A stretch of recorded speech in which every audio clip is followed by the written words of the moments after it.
Hi, my name is Todd Leonard. And my name is Herb Montgomery, and we're just talking. Please take a moment to click the like button, to hit that subscribe button, and the bell icon so you can stay connected to our video and our video reach can expand. So, if you're new to this channel, each week Todd and I take a look at the upcoming weekend's lectionary reading from the Gospels, and we have a conversation on that gospel reading from within the context of inclusion and societal justice and love and compassion. And our hope is that our talking will be just, as in justice, but that also something we might say during this time might inspire you alongside of us to do more than just talking. So, Todd, what passage are we looking at this week? We are in Luke chapter 1, verses 25 through 38, looking at part of Luke's birth narrative, prophecy of the birth narrative. Yeah, this is Luke's version of, I think, when Gabriel comes to Nazareth and announces to Mary that she's going to conceive. And she says, "How can that be? I'm a virgin." And the Holy Spirit says, "Well, it's going to happen." And Yeah. she says, "Let it be so," or "May your word be fulfilled." And then the angel left her. Got any thoughts this week? Yeah, I mean, I think this is pretty straightforward. We've been through this passage a bunch, haven't we? Are we not all familiar with this? It's pretty plain. I don't think there needs to be anything said about it. Merry Christmas, all. Good night. Good night. So this is the quintessential virgin birth passage. I mean, this is the only one, really. I mean, the debate is whether Matthew really sees Mary as a virgin. You know, there's that language debate, translation debate, and that where the language is taken from in Isaiah isn't really talking about virgin the way it's defined in purity culture. But here in this passage, it's pretty explicit. I mean, it's not just mentioned, it's mentioned 3 or 4 times, and Mary uses it as her, break this down for Mm-hmm. me, explain it to me. How in the world can this happen?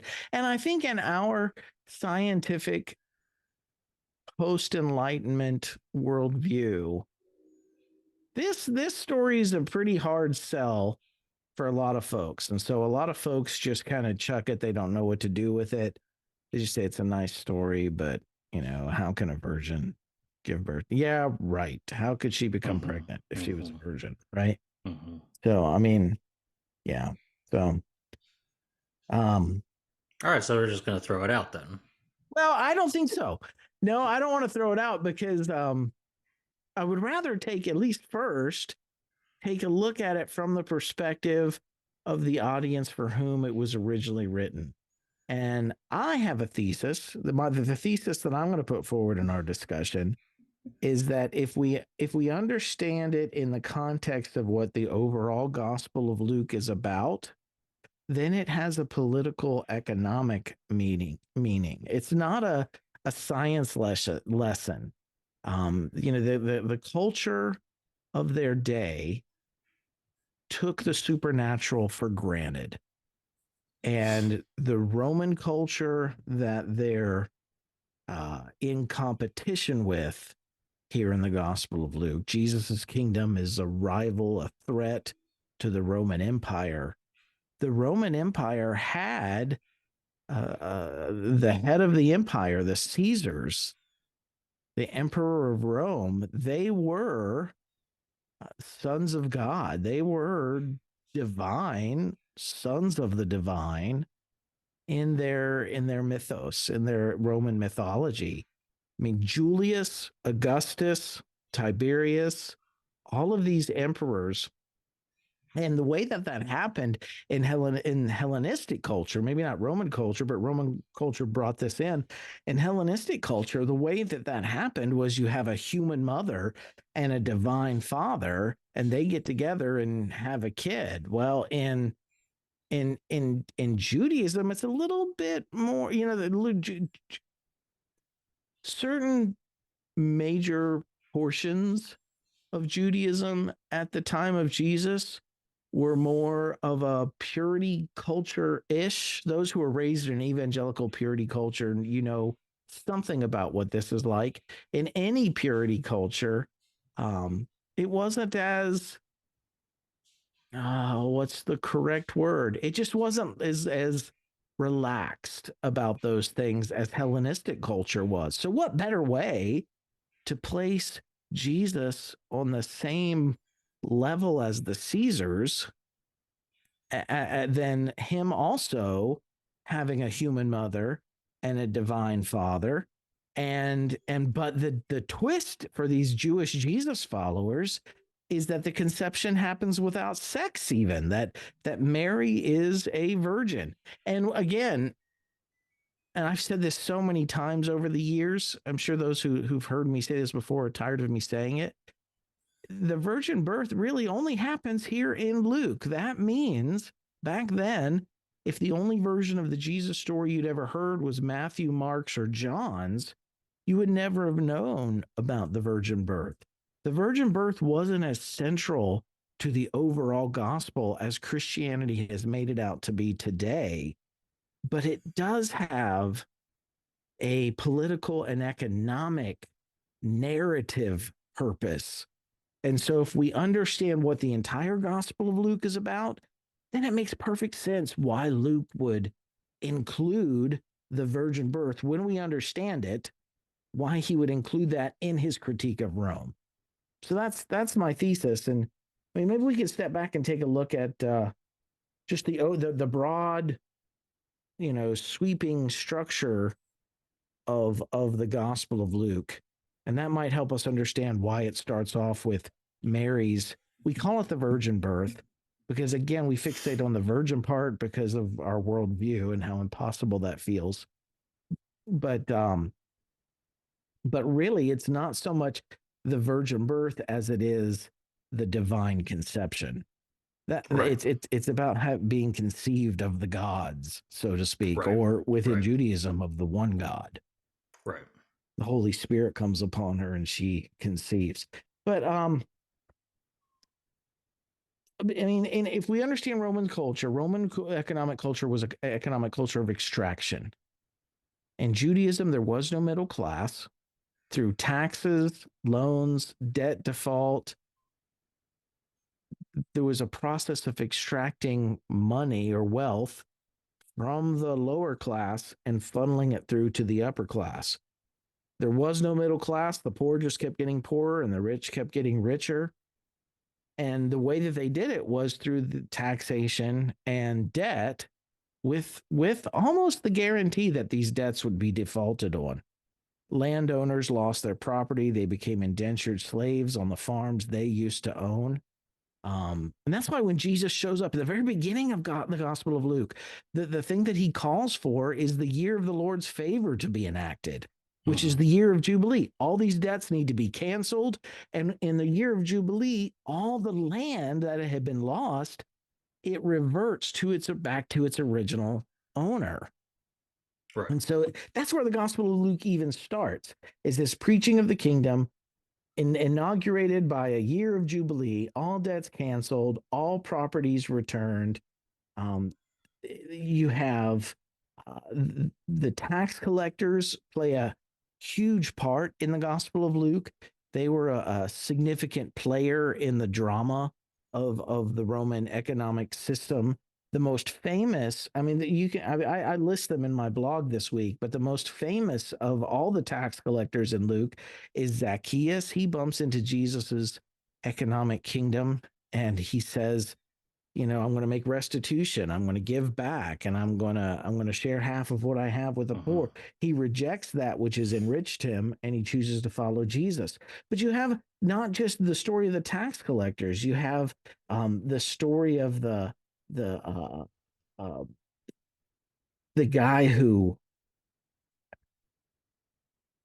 that he cooked the books. Remember when an economic system is not sustainable, and when this guy saw that that his job was not sustainable, his job Hmm. was in jeopardy. He cooks the books and he tells people to write their debts in half or whatever, and then he's commended in the story because the point of the story is you can't serve both God and money. Right. And so you have Jesus's in the Gospel of Luke 14, you have Jesus's banquet parable, which is all of the economically marginalized are the ones that are invited to the table and take a seat. Over and over again, there's this critique. In Luke 12, you have the guy that just kept growing and building bigger barns and bigger barns and bigger barns, and then finally, his life was ended. And Jesus says, consider the flowers. Don't be like this guy. Be rich towards God or towards people, not toward that.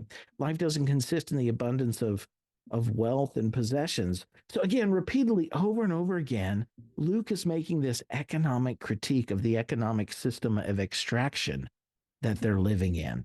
And a great resource for this, if anybody wants more background on what was happening in Rome at this time, chapter 2 in Walter Brueggemann's book, Tenacious Solidarity, is one of the most succinct summarizations of the Roman economic system, especially its presence in Judea and how it worked there, that I've read to date. Walter Brueggemann does an excellent job, specifically in that volume in chapter 2.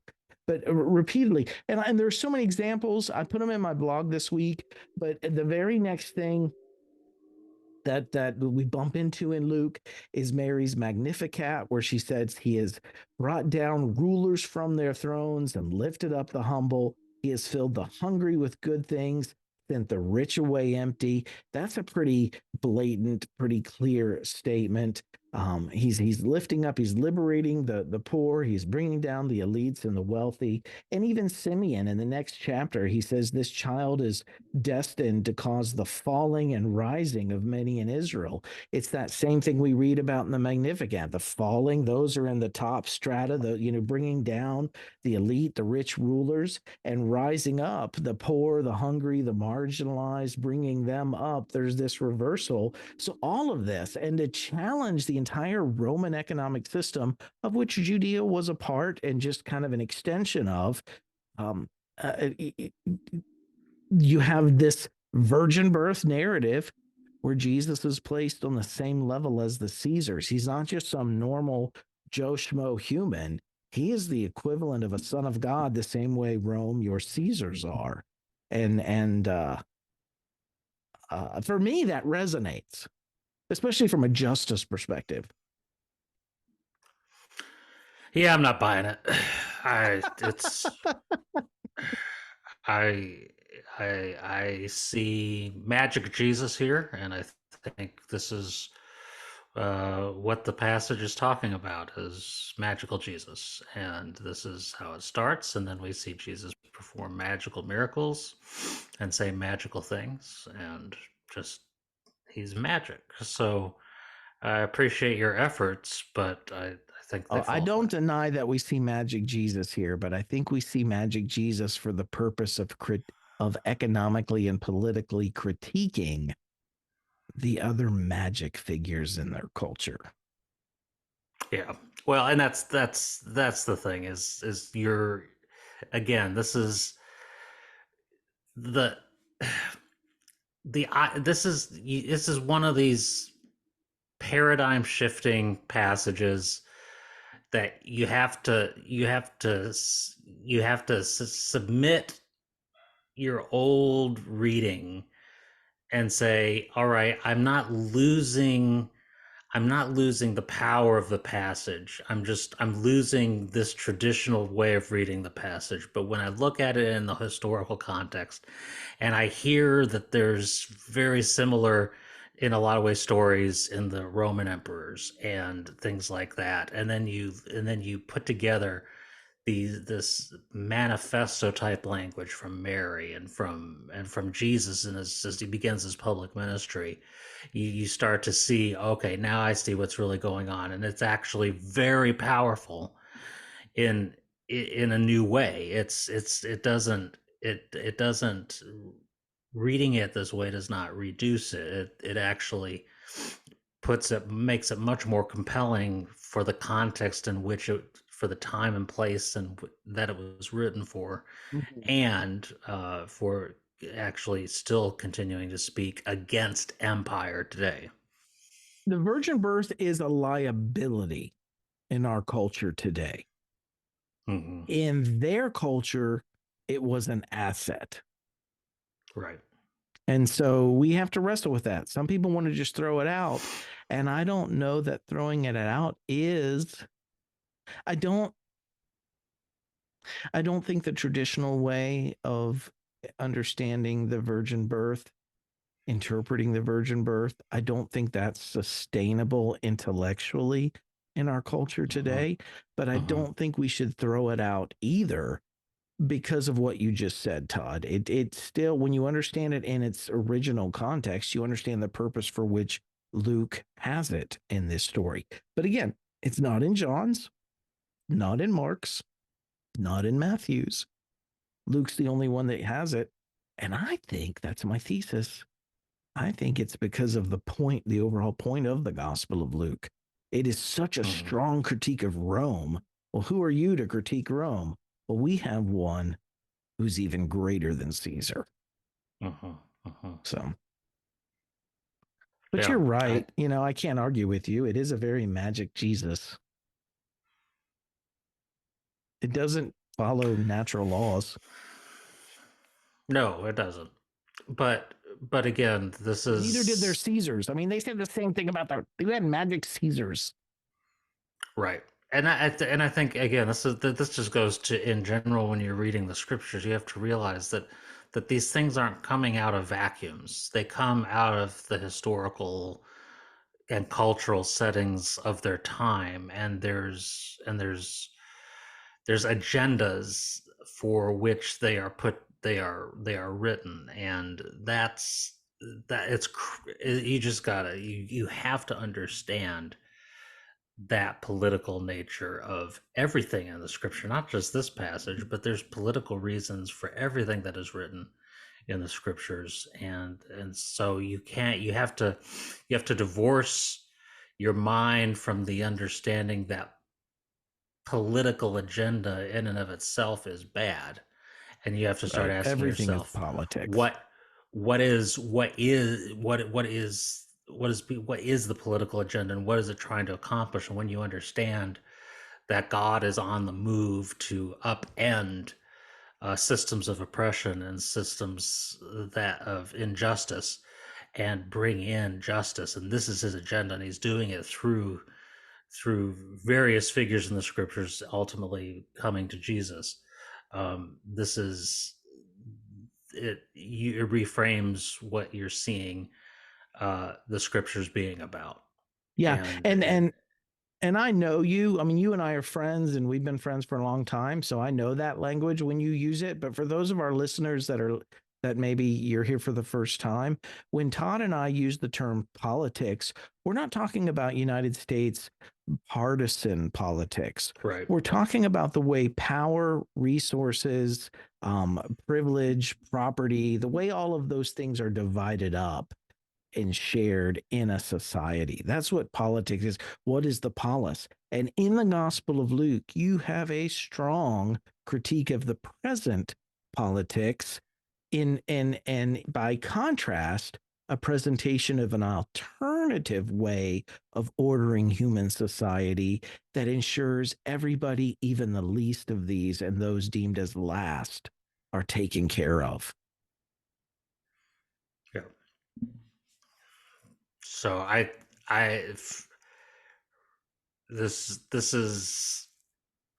is better material than you see anywhere else as far as a political manifesto, and that's but when you read it as You have to read that, it then that, you're getting yes. closer. You're getting much closer to what the original intent was. When we read it religiously or supernaturally and we fixate on that, I think we're missing the point. The supernatural was not as front and center as it is in our mind because we're so sensitive to that.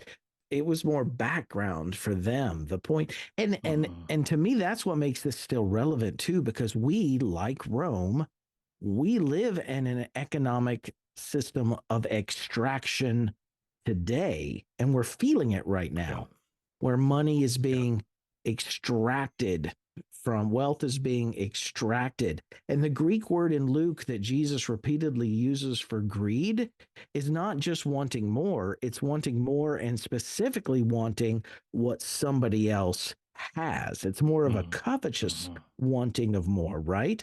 When Jesus says, "Beware of Mm-hmm. greed" and all those things, it's this wanting what someone else has. That's what an extraction system is. It's a way to funnel money out of people who are just trying to meet their basic needs every day, to funnel their money out of their hands into the pockets of the wealthy and elite that have more than they could ever possibly use. And I'm not describing Rome there. That's our system. Luke would be a critique of Right. our system. And we talk about higher interest rates. We talk about inflation right now. We are in the thick of another system that is bleeding people dry and putting them in a position where they're actually dependent upon the very system that's exploiting them. It's kind of a catch Mm. 22. You can't get out of it or you don't survive, but you can't survive because it's sucking you dry. And so what do you do? Yeah. But Yeah. again, that's why I think it's relevant because Luke's critique could be just as much about our economic system as it was theirs back then.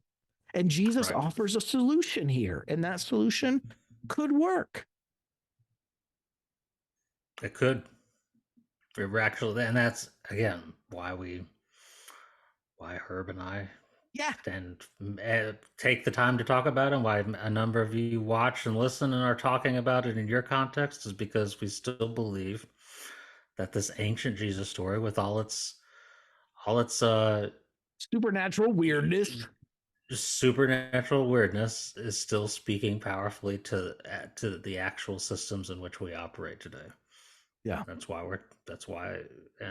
why Christmas still matters. Let me rephrase that. That's why Advent coming up on Christmas still matters, because it is speaking this type of radical agenda of the kingdom of God into the world against the empires of oppression and injustice.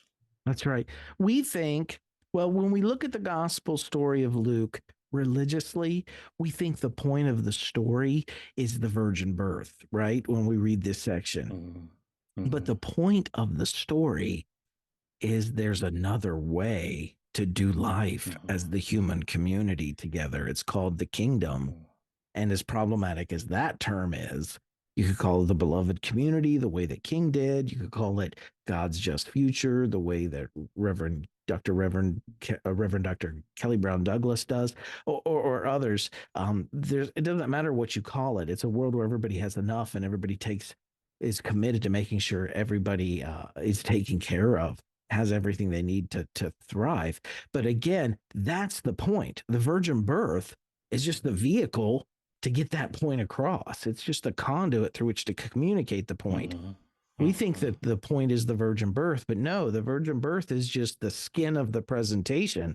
What's the presentation about? And that's why I think the virgin birth is much more a political economic critique of Rome than it is a Yep. science lesson. Yeah.